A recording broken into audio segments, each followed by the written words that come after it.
عشان تصب حاجه شكلها حلو انت مش لازم تبقى فنان ولا دارس، انت لازم يبقى عندك فكره حلوه.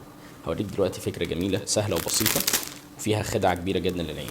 هنجيب باكت ورق ذهب وقالب.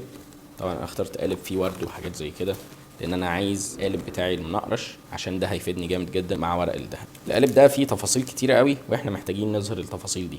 ده طبعا راس القالب من فوق، فانا هجيب ورق الذهب وهلزقه على القالب بالمنظر ده، وهجيب حته تانية وهلزقها على القالب برضو، وممكن ازود حاجه بسيطه هنا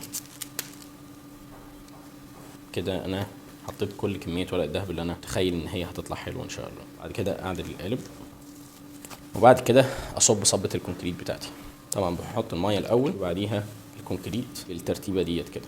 هقلب كويس واتاكد ان مفيش حاجه مش متقلبه. دلوقتي هستنى شويه لحد ما ينشف وبعد كده هنطلعه هوريك النتيجه. عشان اختصر عليك القصه جمعت لك ابرز 7 كورسات هاند ميد وحطيتهم لك كلهم في باكج واحده، تقدر تدمج الفنون دي كلها مع بعض وتطلع قطعه شكلها جديد. هتبقى عاملها بكل الخطوات والتريكات المظبوطه، عشان انا هنا هبقى شارح لك بالتفصيل الممل بقى ازاي تطلع الحاجه واحده ومش في دقيقه واحده، لا ده احنا هنقعد كتير قوي مع بعض بنتكلم ازاي الحاجه دي بتطلع. دوس على زرار اشترك الان، وما تنساش لو انت عايز الكورسات تبقى اوف لاين عاملين برضو عليها عرض قوي جدا جدا.